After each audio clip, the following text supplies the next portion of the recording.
Hello and welcome. अगला question है हमारे पास, write a short note on termination of agency. तो एजेंसी को कैसे टर्मिनेट करना है हमें इसके बारे में बताना है। आंसर हम स्टार्ट करेंगे इंट्रोडक्शन से।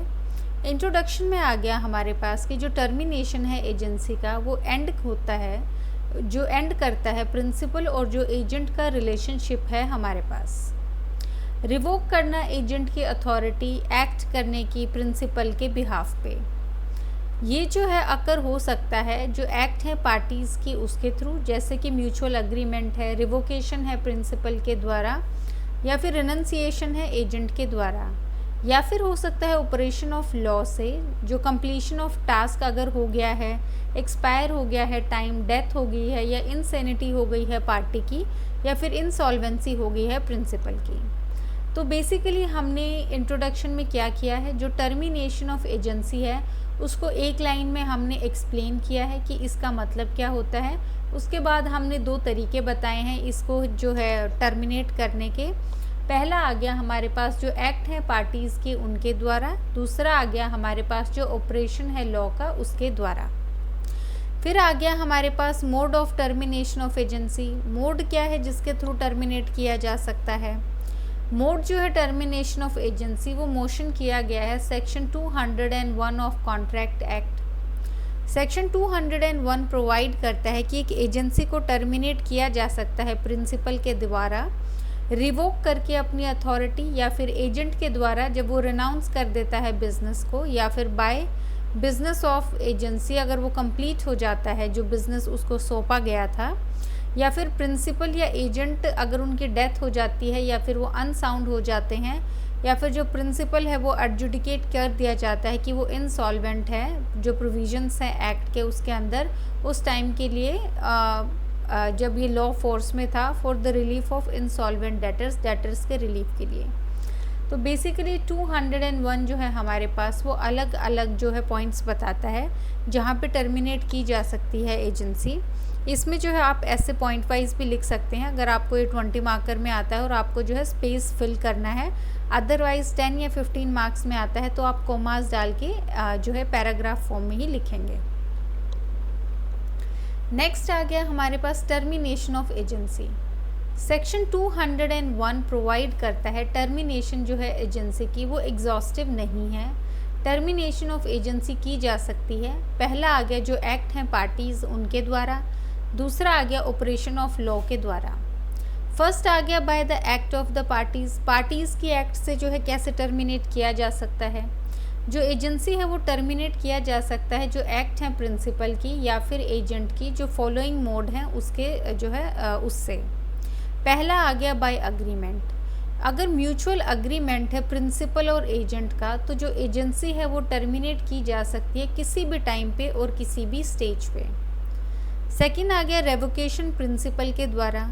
एजेंसी टर्मिनेट की जा सकती है प्रिंसिपल के द्वारा जब वो रिवोक करता है एजेंट की अथॉरिटी। प्रिंसिपल जो है वो रिवोक कर सकता है सिर्फ एजेंट की अथॉरिटी जब वो एक्सरसाइज नहीं की जाती है एजेंट के द्वारा। रीज़नेबल नोटिस दिया जाएगा इस रेवोकेशन का। रेवोकेशन जो है वो एक्सप्रेस भी हो सकती है और इम्प्लाइड भी हो सकती है। फॉर एग्जांपल ए एम्पावर करता है बी को कि वो लेट करेगा ए के हाउस को, आफ्टरवर्ड ए जो है वो खुद ही जो उसको लेट कर देता है, तो ये एक इम्प्लाइड रेवोकेशन है बी की अथॉरिटी का। तो एक हमने एग्जांपल्स किया है इसमें कि अगर ए ने बी को बोला कि उसका घर रेंट पे चढ़वा दे, लेकिन उसके बाद उसने खुद ही रेंट पे चढ़ा दिया, तो इम्प्लाइड रेवोकेशन हो गया बी की अथॉरिटी का। इसमें आगे हमारे पास कुछ स्पेशल केसेस जहाँ पे अथॉरिटी पार्टली एक्सरसाइज करती है, वहाँ पे प्रिंसिपल रिवोक नहीं कर सकता एजेंट की अथॉरिटी। सेक्शन 204 प्रिंसिपल रिवोक नहीं कर सकता है जो अथॉरिटी है एजेंट की जो उसको दी गई है आफ्टर जो अथॉरिटी है वो पार्टली उसने एक्सरसाइज कर ली है उस रिगार्ड में जो एक्ट और ऑब्लिगेशंस अराइज होते हैं इस एक्ट से जो ऑलरेडी किया गया है एजेंसी में। तो बेसिकली ये आपको जो है एग्जांपल से समझ आ जाएगा, मैं एग्जांपल से समझाती हूँ।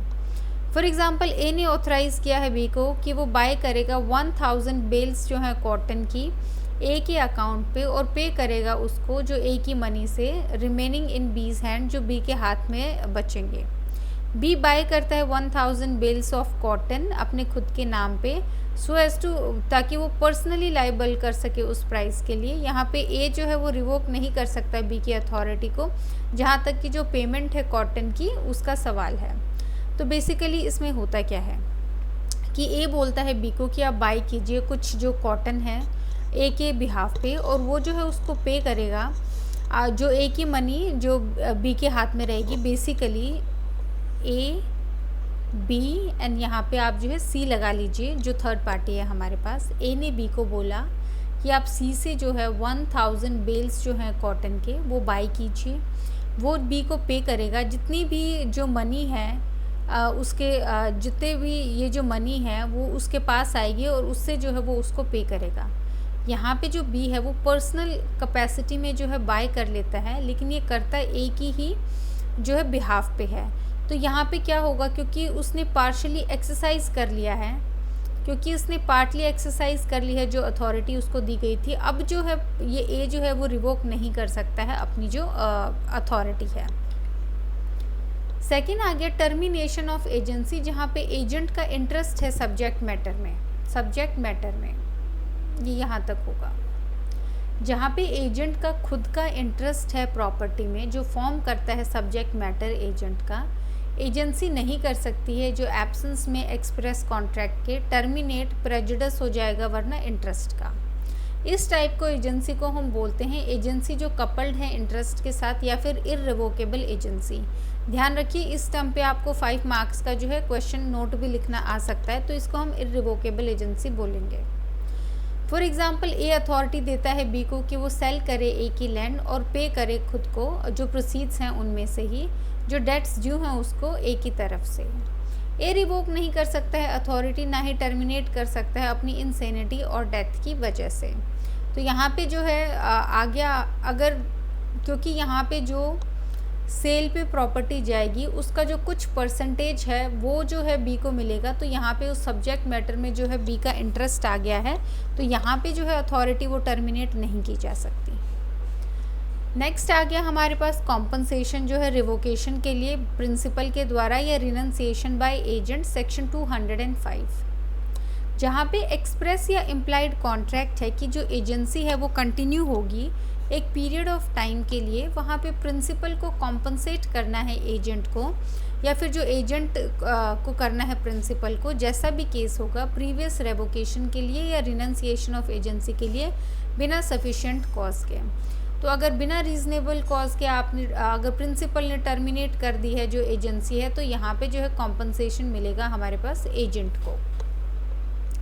नेक्स्ट आ गया नोटिस ऑफ रेवोकेशन या रिनंसिएशन, सेक्शन 206।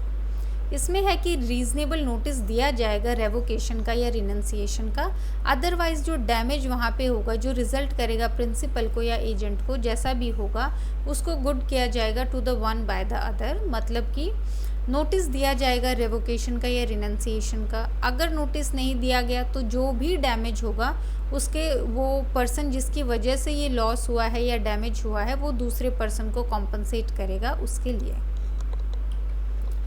नेक्स्ट आ गया हमारे पास सेकंड केस, जहाँ पे रेवोकेशन होगा एजेंसी का ऑपरेशन ऑफ लॉ के द्वारा। पहला आ गया इसमें कंप्लीशन ऑफ बिजनेस या फिर एक्सपायरी ऑफ टाइम, जब बिजनेस कंप्लीट हो जाता है या फिर टाइम एक्सपायर हो जाता है। जब बिजनेस जो है एजेंसी का वो कंप्लीट हो जाता है, जो रिलेशनशिप है बिटवीन प्रिंसिपल या एजेंट वो भी अपने आप ही जो है ख़त्म हो जाता है।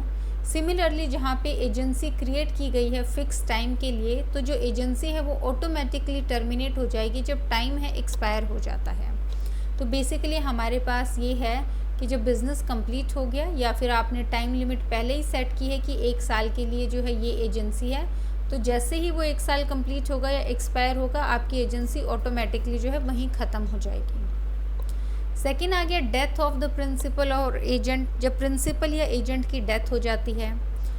इसमें आ गया या तो प्रिंसिपल की या फिर एजेंट की, अगर उसकी डेथ हो जाती है तो एजेंसी का जो रिलेशनशिप है वो ऑटोमेटिकली टर्मिनेट हो जाएगा। सी आ गया इंसेनिटी प्रिंसिपल की या एजेंट की। इसमें आ गया ईदर प्रिंसिपल या उसका एजेंट अगर अनसाउंड हो जाता है तो यहाँ पे भी एजेंसी का जो रिलेशनशिप है वो ऑटोमेटिकली टर्मिनेट हो जाएगा। फोर्थ है इंसॉल्वेंसी प्रिंसिपल की, अगर प्रिंसिपल को डिक्लेयर कर दिया जाता है इंसॉल्वेंट तो एजेंसी का जो रिलेशनशिप है वो टर्मिनेट हो जाएगा। फिर आ गया सब्सिक्वेंट इम्पॉसिबिलिटी। एजेंसी टर्मिनेट की जाती है जब जो क्रिएशन ऑफ एजेंसी के बाद पहला आ गया अगर सब्जेक्ट मैटर जो है एजेंसी का वो डिस्ट्रॉय हो जाता है। सेकंड आ गया जो बिज़नेस है एजेंसी का वो अनलॉफुल हो जाता है कि अब कानूनी तरीके से उसको कंटिन्यू नहीं किया जा सकता, या जिस पर्पस के लिए या जिस सब्जेक्ट मैटर के लिए वो एजेंसी क्रिएट की गई थी वो ही ख़त्म हो गई है।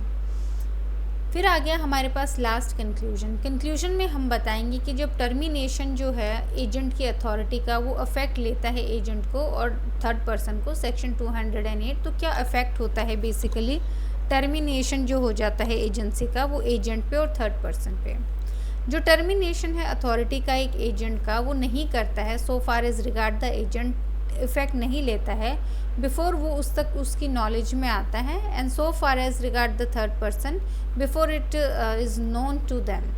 तो बेसिकली अफेक्ट कब लेगा जो टर्मिनेशन है एजेंसी का वो इफ़ेक्ट में तब आएगा जब वो एजेंट की नॉलेज में आएगा कि उसको टर्मिनेट कर दिया गया है, और थर्ड पर्सन की नॉलेज में आएगा कि उसको टर्मिनेट कर दिया गया है, तभी जो है उस डेट से वो इफ़ेक्ट लेना शुरू करेगा।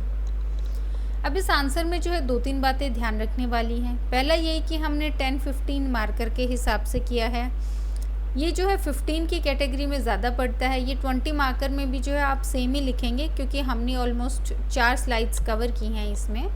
तो अगर स्लाइड्स हैं तो आप मान के चलिए कि एक स्लाइड का जो है एक पेज आपका फिल हो रहा है। तो इसमें हमने जो है 15-20 मार्कर में हमने इंट्रो किया है जहाँ पे हमने इसके बारे में बताया है कि जो है टर्मिनेशन ऑफ एजेंसी का क्या मतलब है और किस तरीके से की जा सकती है। फिर आ गया हमारे पास सेक्शन 201 जो बताता है कि मोड क्या होंगे टर्मिनेशन के। उसके बाद हमने 2 हेडिंग्स जो हैं हमारे पास, दैट इज़ रेवोकेशन जो है एक्ट ऑफ पार्टीज से, और दूसरा आ गया हमारे पास ऑपरेशन ऑफ लॉ से। उन दोनों के जो हमारे पास हेडिंग्स हैं प्लस उनके जो सब हेडिंग्स हैं उनको जो है हमने कवर किया है, और उसके बाद जो है हमने कंक्लूड किया है इस आंसर को। तो यहाँ पे हमारे पास 15-20 में ज़्यादा मटेरियल होगा। जहाँ तक 5 मार्कर की बात है आप जो है इसमें कम ही लिखेंगे। इंट्रो में जो है आप थोड़ा सा बताएंगे, अगेन एक लाइन में आप टर्मिनेशन प्लस आप जो है मोड बताएंगे कि कैसे जो है ये टर्मिनेट किया जा सकता है। तो बेसिकली इन दोनों हेडिंग्स को मर्ज करेंगे। उसके बाद जो है आप क्या करेंगे, आप टेबल भी बना सकते हैं कि कैसे जो है टर्मिनेशन होगा, और उसके बाद आप ऐसे कर सकते हैं कि एक्ट ऑफ द पार्टीज से कब होगा, और उसके बाद आ गया ऑपरेशन ऑफ लॉ से कब होगा। आप नीचे जो है लिख सकते हैं कि कब होगा। इसमें जो स्पेशल केसेस हैं हमारे पास उसमें आप यहाँ पे स्टार लगा के या एरो बना के जो है उनकी एक लाइन में लिख सकते हैं कि अगर जो हमने स्पेशल केसेस किए हैं यहाँ पे, जैसे कि यहाँ पे कब नहीं कर सकता है, जो पार्टली एक्सरसाइज हो गया है या फिर जो इंटरेस्ट है, तो ये जो है आप एक्सेप्शन भी यहाँ पे लिखेंगे कि ऐसे हो सकता है, लेकिन एक्सेप्शंस है कि कब नहीं हो सकता, तो पार्टली एक्सरसाइज पे नहीं हो सकता है। और दूसरा आ गया जब सब्जेक्ट में इंटरेस्ट आ जाता है हमारे पास एजेंट का, तब नहीं हो सकता है। तो टेबल भी बना सकते हैं, और लास्ट में जो है कंक्लूजन में आप यही 2 लाइनें लिखेंगे जो हमने यहाँ पे लिखी है, दैट इज़ सेक्शन 208 में। बाकी जो है इस आंसर में हमने सब कुछ इंक्लूड कर लिया है। So thank you.